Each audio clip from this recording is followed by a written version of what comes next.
Hello everyone, this is Bentley, and today we're going to go through the Keystone Clash experience, and while I do so, you're going to see a walk around the vendor room as your video. Now, it's sped up because, honestly, the vendor room was so huge, it took me close to an hour to walk through and film it with some level of respect.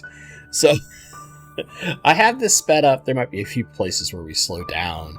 But I just wanted to kind of show, like, as an example, here's one right away, one of these artists with incredible artwork. And we had some awesome pleco caves before that, but just there's several pieces that Austin's aquatic art here has that I really liked. And I actually kind of took down his name because I was very interested. He's got a really cool style, a lot like another person we're going to see a little later. But what I wanted to go over first is this vendor room. It's so huge, and it really, for a small convention, it is deceptive in how big this vendor room is. And you'll see as we walk around, it's just there's so many vendors, and yet there's tons of space. There was easily about a 10-foot aisleway between each set of vendor booths to make sure people had lots of room to comfortably move through. It didn't feel like claustrophobic. It's this massive, wonderful room. And there was a similarly sized room on the other side across the hall that held all of the bull show and the aquascaping competition, as well as like a casual area to sit and talk. I didn't really film those portions, but it's really cool. I think there's some updates that the folks that are running the Keystone Clash are going to be making for next year based on some feedback from myself and a few other people that attended. So it can only get better, but it was already pretty cool. So just there's so many vendors, lots of cool things here. And you can see like dry goods, pleco caves, plants from all sorts of different vendors, lots of different people selling all sorts of different stuff from axolotls. You're going to see some reef stuff later. This Erica here had incredible prices on her shrimp. She had bags of shrimp for $25 for Neo's. This is Crypt Keeper Aquatics booth. What's up, Crypt Keeper? I got to meet him in person. It was really fun. You see Scuba Steve like hiding in the back over there, helping take care of Crypt Keeper Aquatics booth for a little bit. But just you can see so many of these booths just have tons and tons of stuff. So here's like the one kind of saltwater guy who showed up, but he also had like some shrimp, all sorts of stuff. If you are looking to pick up shrimp, this was the place to go. Or a lot of like fancy plecos were also in huge supply here in all sorts of different types, not just like everybody's got the super red longfin and this. No, I mean there was stuff from like L46 zebras, the L173, the kind of wavy zebra, the 236 super whites. I mean, tons and tons of amazing fish. There are also a couple of really awesome betta vendors. So here's one with a cool like sorority tank on display. And then I love the name of some of these places, like Carol's Bettas. Such a great name. Tons of beautiful males in all these containers on display. Lots of your kind of like Nemo and Koi and Galaxy styles. Then of course, wonderful Sam Scales, my buddy here with his incredible art prints. He was grabbing a bite to eat, sitting there BSing. It was a blast. There's so much stuff that was like small conversations I didn't want to include because I was trying my best not to be too intrusive. This is Mike's Bulgarian greens. And you're going to see a part where I slow down a little bit because Mike and his brother Jeremy, if I remember correctly, had a bunch of Myrisai and Kalitawa, so big rainbow fish guy. But then Mike is an angelfish super specialist. And these are some of the coolest angels I've ever seen in my life. The camera doesn't show it very well, but they have this wonderful green shimmer across their entire body and those huge black fins. He had a couple different versions too, like a seal point versus the standard Bulgarian green. Lots and lots of stuff. I sat and talked with Mike after walking around, and man, that guy really knows his stuff and has a lot of really cool things going on. So if you're an angelfish fan and you want to get some really awesome angelfish, consider Mike. And of course here you've got more shrimp, more bettas. I mean, there are so many wonderful shrimp and betta vendors, lots and lots of plants. If you wanted plants, you were getting steals at Keystone Clash. There were so many people selling really awesome stuff at incredible prices. We saw Vibes Aquatics a little earlier. And, you know, there's also stuff like this where you have, you know, younger couples and stuff like that. It's stuff that I don't really see in my local club all that often. Most of the membership in, say, the Seattle area tends to be a little older. So seeing lots of vendors that are younger was really, really cool. And then stuff like this, like tons of snails. Mystery Snail Guardians would be proud. Several different clubs had booths and were kind of doing either little giveaways or selling certain things. It was all pretty great. The other thing I want to talk about, I won't be able to like perfectly talk about every single vendor. There are ones that like really stand out of my mind and my memory even now, like a month later. But Glassbox Hero, Danny there as well. A little sighting from him. Danny's such a hoot, man. If you've never watched anything with Glassbox Hero, go check him out. But the bull show and stuff like that were really hard to capture, so I don't have footage of that. But like between that and the aquascapes, you had so many like really cool, interesting fish that were entered in here. You had like Andreas Tanky, one of the speakers, brought a bunch of photography that he had for sale, which is really cool. And then just the fact that everything felt so open. So you didn't feel like you were totally clustered in, and you could easily walk around and have space and sit and talk, because while it was still a lot of people walking through the event, it kind of feels still like a small event where there's time to sit and talk with vendors. And what you're going to notice throughout a lot of this footage is there's at least a customer or two talking to each of the vendors, and they're getting plenty of time to sit and have 10 to 15 minutes to talk to them, to ask questions, to make their purchases, stuff like that. I just can't stress enough how awesome and wonderful it is. Jose Tapia, this guy, if you don't know who Jose Tapia is, he's freaking wonderful. Big old smile. This is one of the other places that really impressed me. And I've purposely slowed down this footage for a reason. This is Keystone Aquatics. My guy has some of the most beautiful booths I have seen anywhere. He also has tons of rare Anubiuses, super rare swords, and his prices were bonkers cheap. Now, he also sells online, so Keystone Aquatics, you can find him through, I believe, Facebook is his primary place, but, don't quote me on that. However, just immaculate. I was gushing, and he has multiple tables just full of stuff, and I was gushing over him, and he walked up and goes, "Hey, I know you. You probably don't know me." And I was like, "No, I recognize your name, and I'm looking at your plants, and I definitely know you now." Because anytime I get to walk through, it's like, just look at all this boosts and rare Anubius. And I love the display in these cups. So you get to see each one in the water, what it looks like under light. Really just like the whole feel of the booth, the guys working, all that kind of stuff. Just, I'm spending money with this person. I'm letting you know, I, Bentley, am buying things from this person because I respect what they were showing, and they've got some stuff I have to have, plain and simple. There will be some vendors where I didn't see their names, or they didn't have signs. I apologize to a couple of you. If you happen to see this and you're in chat, leave a comment, please, because I just want to give you some love. This was also another cool booth that did a bunch of glass-related art.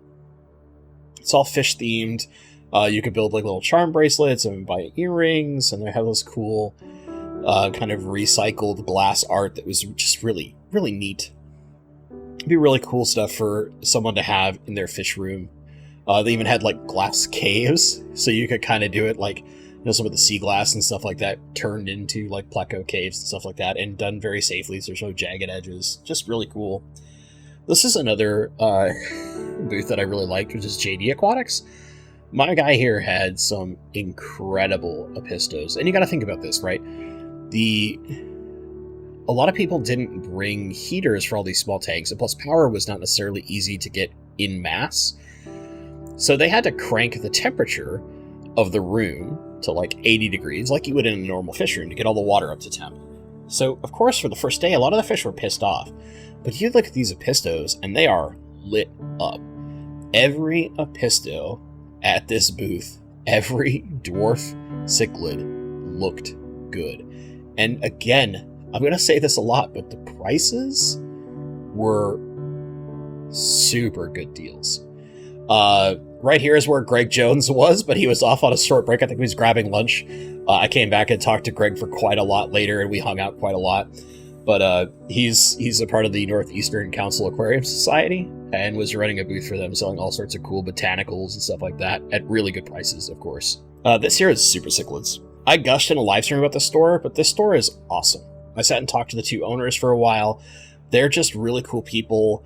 And one of the things that they do is they have a big betta selection at their store. And they name every individual betta so that when a kid comes up, instead of going like, I want betta number 35, they're going to come up and say like, I want Titan or I want Sophie, right? It's just so smart to me. It's such a smart move. It gets kids more engaged, especially, but it also feels more like when you adopt a dog or cat from a shelter, right? You're adopting. This isn't just another fish. This is Jim, Bob, whatever it may be, right? Just so cool. Of course, they have the Garden of Eden there. Shelby, big props to you. She took first place in the aquascaping competition, which I'm sure you guys probably guessed, like, in the previous footage where I showed stuff, you're probably like, I bet that's Shelby's tank. And a number of you did say, like, I know that has to be Shelby's tank, because she's just so good. Another booth with super rare plecos here. And the price list was pretty wild. I know I didn't stay on that super long, but pretty good. This is another one of the really awesome betta sellers was there who sells online. Does some importing, but has tons of really cool stuff and does his own breeding as well. And it kind of showed me like he had individual separated males and females. There's a line that he's specifically working on. He's going to show us here in just a second. So not this. This is it's more like these, where they're kind of closer to like the alien bettas. This is actually like a line that he's specifically working on that's really, really cool. And the camera doesn't do it justice in the bag. They looked way better to my actual eyes than they did on camera. But he had a lot of really cool stuff. This is kind of like backside of Pharrell's Fishing More. They had a ton of like live food starters, which I absolutely love. We'll kind of come back on the other side in a little bit to them, because they had tons of cool stuff on the other side of their booth as well. But in general, there's kind of some big themes. Lots of guppies. Lots of bettas, tons of shrimp, tons. And I mean, they were all beautiful with lots of different award-winning lines that were present. And then just a lot of wonderful vendors who were there spending tons of time. What a great name for a business. Something Fishy Aquatics. It's such, and the gal who's there running it, radiant smile. I came back and talked to her later. She was wonderful. They had a lot of cool little live bears and all sorts of stuff. You have Mark Shelley. Shout out to you, Mark. It was really good to meet you, even if it was kind of briefly, because we were all super busy. But Mark Shelley, who, again, on YouTube, does a bunch of shrimp. Who'd have thunk? But yeah, had tons of stuff. This was another really cool booth. Where they were doing lots of like riparium scapes, and they would sell these entire scapes to you.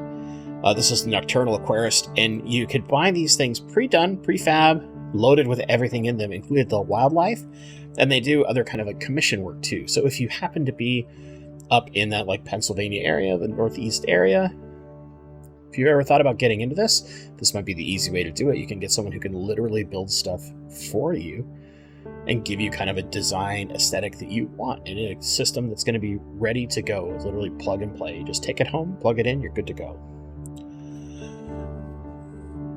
So one other thing I want to mention about this experience is, other than like the lots of room, having time to talk, you also had that time to talk with all the people that were there, whether it was Fish Fam members, other creators.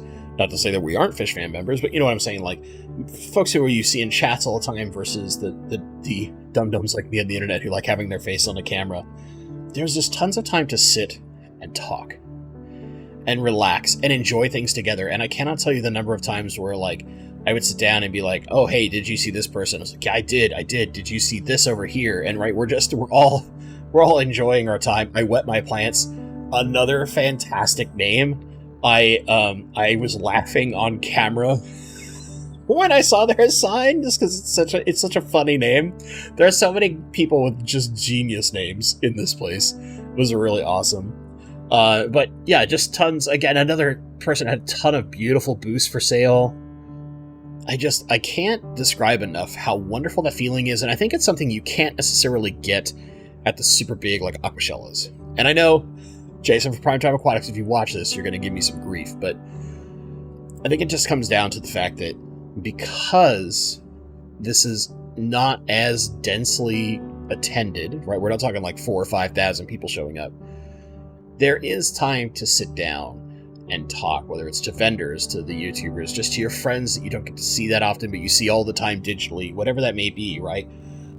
I love that about smaller, and I put this in quotation marks because Keystone Clash is probably the biggest convention I've been to now.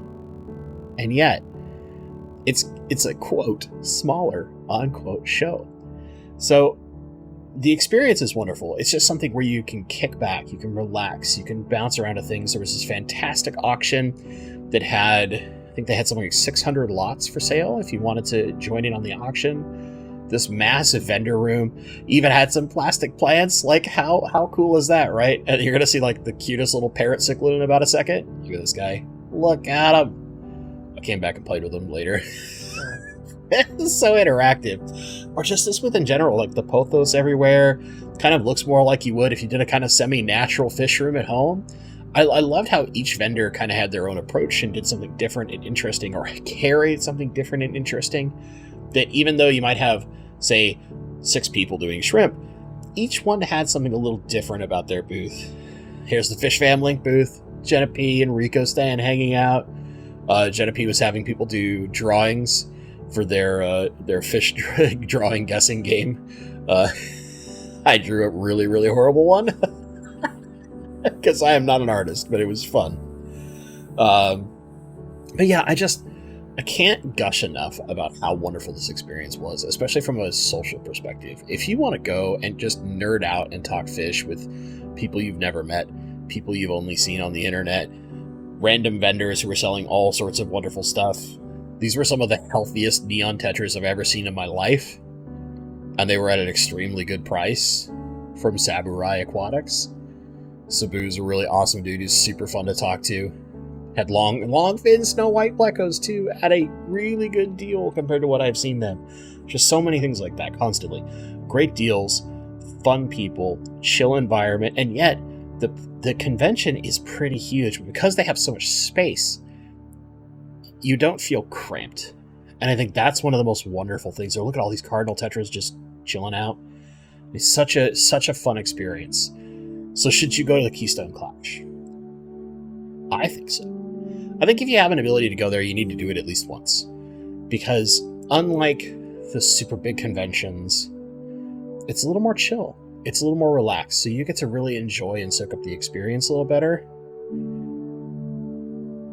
But unlike some of the smaller conventions, there's a lot going on. There's a lot to experience, and there are a lot of people that end up going to this event. I think just in the fish fan community alone, there's something like 100 plus people. Somebody in the comments will get me right on this, but I mean, there's a lot. It's like RB line 236 plecos, tons of them for really crazy prices, massive pieces of Anubias for like $25 and $30. This is the kind of stuff that was all over the place at Keystone Clash, in the vendor room, in the auctions, and it was a wonderful experience. So what is the Keystone Clash experience in a whole? Perfect. For us nerds, it is absolutely wonderful. Beautiful fish for sale. Here's some of like the coolest. Look at these red empresses. They're just so well colored up, even though they were stressed. They were some of the best looking red empresses I've ever seen in person. You gotta go. If you have a chance to go, go. And I'm gonna have to go back. I don't know if it'll be in 2024, but I have to go back because it was just such a good experience. So, with that being said,